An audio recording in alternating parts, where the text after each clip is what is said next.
ഈ ചർച്ച എല്ലാവരും ഒന്ന് കേട്ടു. അതിൻ്റെ മറുപടി എന്താണെന്ന് നിങ്ങൾ കമൻറ്റ് ചെയ്യുക, കമൻറ്റ് അയക്കുക. ഇന്ന് എ കെ ബാലൻ പറഞ്ഞത് UDF അധികാരത്തിൽ വരും, ആ വരുന്ന കണക്കിന് കുഞ്ഞാലിക്കുട്ടി മുഖ്യമന്ത്രിയാകും, അത് ജമാഅത്തെ ഇസ്ലാമിയുടെ ടെസ്റ്റ് ഡോസാണ് എന്നാണ്.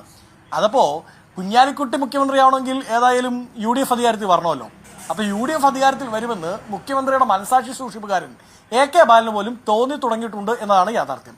ഇനി അങ്ങയുടെ ഇൻട്രോയിൽ തന്നെ അങ്ങ് സൂചിപ്പിച്ചതുപോലെ ഇന്നേക്ക് 6-ാം നാൾ ഉയർക്കാൻ പോകുന്നത് അത് ഈ കേരളത്തിൽ കഴിഞ്ഞ 10 വർഷക്കാലം ഈ സർക്കാരിന്റെ കൊള്ളരുതായികൾ കൊണ്ട് അടിച്ചമർത്തപ്പെട്ട ഒരു ജനതയാണ്.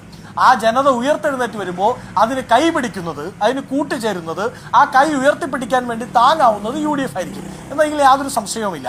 നോക്കൂ, നമ്മൾ കഴിഞ്ഞ 10 വർഷക്കാലത്തെ ദുരിതം ഇപ്പോഴും അനുഭവിച്ചുകൊണ്ടിരിക്കുകയാണ്. കറണ്ട് പോകാത്ത കേരളം എന്ന് പറഞ്ഞിട്ട് ഇപ്പൊ പവർ കട്ടിന് പുതിയ പേര്, ഈ അങ്ങ് സൂചിപ്പിച്ചതുപോലെ 28-ാം നാൾ കുഞ്ഞിന് കൊണ്ടുപോയി നൂൽക്കെട്ട് നടത്തി പുതിയ പേരിടുന്നത് പോലെ പവർ കട്ട് എന്നുള്ള പേര് മാറ്റി എന്താണ് പവർ മാനേജ്മെന്റ് എന്നൊരു പുതിയ പേരിട്ട് ഗസറ്റിൽ പരിശോധിച്ചിരിക്കുകയാണ് ഈ സർക്കാർ, ഈ കാവൽ സർക്കാർ, ഈ കടന്നു പോകുന്ന അതാണ് പല പേരും ഇട്ടിട്ടുണ്ട് ഗസറ്റിൽ. ഏത് പരസ്യപ്പെടുത്തിയാലും കറണ്ട് പോകുമ്പോൾ ഈ പറയുന്ന ഉഷ്ണക്കാറ്റടിക്കുന്നവൻ ഏതായാലും തണുത്ത കാറ്റ് വരില്ലല്ലോ, പേര് മാറ്റി വിളിച്ചു എന്ന് പറഞ്ഞുകൊണ്ട്. അപ്പോൾ അങ്ങനെ തുടങ്ങി വലിയ പ്രതിസന്ധി ഈ സർക്കാരിന്റെ കാലത്തുണ്ടായിട്ടുണ്ട്. ഇവർ തന്നെ പരസ്യപ്പെടുത്തിയ, പിണറായി വിജയൻ തന്നെ പരസ്യപ്പെടുത്തിയ പ്രോഗ്രസ് കാർഡിൽ 1 മുതൽ 16 വരെയുള്ള എല്ലാം തന്നെ ഫോഷ്കാണെന്നും ആയതുമായി ബന്ധപ്പെട്ട് യാതൊന്നിനും അടിസ്ഥാനമില്ല എന്നും അതാത് കാലങ്ങളിൽ തെളിയിക്കപ്പെട്ടതാണ്. അപ്പോൾ സ്വാഭാവികമായും സർക്കാരിനെതിരായ വലിയ ആന്റി ഇൻകൺവൻസി അത് ആഞ്ഞടിച്ചിട്ടുണ്ട്. അത് നമ്മൾ തദ്ദേശ സ്വയംഭരണ സ്ഥാപന തെരഞ്ഞെടുപ്പിൽ കണ്ടതാണ്. ചരിത്രത്തിൽ ഒരിക്കലും ഇല്ലാത്ത രീതിയിൽ UDFന്റെ വലിയ മുന്നേറ്റം, ഒരിക്കലും പ്രതീക്ഷിക്കാത്ത ജില്ലാ പഞ്ചായത്തുകൾ, കോർപ്പറേഷനുകൾ, മുനിസിപ്പാലിറ്റികൾ, ഇവിടെയൊക്കെ UDFന്റെ തേരോട്ടം നമ്മൾ കണ്ടതാണ്. ആ റിസൾട്ട് വരുന്നതിന് മുമ്പ് എന്താണ് LDF പറഞ്ഞത്? ആന്റി ഇൻകൺവൻസി ഉണ്ടെങ്കിൽ പോലും 10 വർഷമായി ഭരിക്കുന്ന സർക്കാരിനെതിരായ നോർമൽ ആന്റി ഇൻകൺവൻസി ഉണ്ടെങ്കിൽ പോലും വലിയ പരിക്കേക്കില്ല എന്നായിരുന്നു അവരുടെ സംസ്ഥാന കമ്മിറ്റിയുടെ വിശദീകരണം. പക്ഷെ എന്താ ഉണ്ടായത്? വലിയ പരിക്കേറ്റില്ല എന്നതല്ല, മറിച്ച് ഒരു ക്ലീൻ സ്വീപ്പ്, അടിച്ചുവാരി തൂത്തെടുത്ത് അറബിക്കടലിൽ കൊണ്ടുപോയിട്ടു ജനം അന്ന്. ഇനി ലോക്സഭാ തദ്ദേശ തെരഞ്ഞെടുപ്പിന്റെ ഡിക്റ്റോ റിസൾട്ട് നിയമസഭാ തെരഞ്ഞെടുപ്പിൽ വരില്ല എന്നതിന്റെ പല ഉദാഹരണമാണ് ചൂണ്ടിക്കാണിക്കാം. സമയമില്ലാത്തതുകൊണ്ട് പറയാത്തതാണ്. തദ്ദേശ തെരഞ്ഞെടുപ്പിന്റെ പാറ്റേൺ പോലെ അല്ല നിയമസഭാ തെരഞ്ഞെടുപ്പിന് കേവല വാദത്തിന് വേണ്ടിയല്ല. അതുകൊണ്ട് തദ്ദേശത്തിലെ വിജയം കണ്ട് ഞങ്ങൾ നിയമസഭ നോക്കും എന്ന കോൺഫിഡൻസിന് അടിസ്ഥാനം അത്രയ്ക്കുണ്ടോ?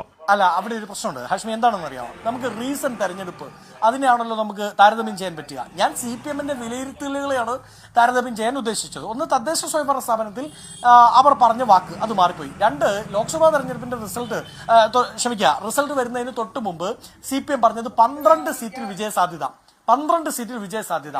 അങ്ങ് പുറകിൽ പോയാലും 10 സീറ്റ്, അതിൽ താഴെ പോകില്ല എന്നാണ്. എന്താ അവസ്ഥ? CPMനുള്ളത് ഒരു MP ആണ്, ഒരു MP. അപ്പോ അങ്ങ് പറഞ്ഞതുപോലെ വേണമെങ്കിൽ വാദത്തിന് പറയാം, ലോക്സഭയിലെ പാറ്റേൺ അല്ല തദ്ദേശത്തിലെ പാറ്റേൺ അല്ല നിയമസഭയിൽ. ഈ പാറ്റേൺ വെച്ചുകൊണ്ടാണ് ഇവർ പറഞ്ഞത് തദ്ദേശ സ്വയംഭരണ സ്ഥാപനങ്ങളിൽ ചരിത്രത്തിൽ ഒരിക്കലും UDFന് ലീഡ് എടുക്കാൻ പറ്റില്ല.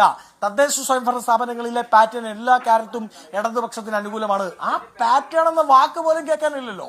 ആ പാറ്റേണെ തന്നെ ഞാൻ നേരത്തെ സൂചിപ്പിച്ചതുപോലെ എടുത്തുകൊണ്ടുപോയി അറബിക്കടലിൽ ഇട്ടത് ജനമാണല്ലോ. അപ്പൊ ആ പാറ്റേൺ മാറും. ഇത്തവണ ഞങ്ങൾ വളരെ കോൺഫിഡൻസോട് കൂടി പറയുന്നു, 100-ലധികം സീറ്റുമായി, 100-ൽ 1 കുറയാത്ത സീറ്റുമായി UDF അധികാരത്തിൽ വരും.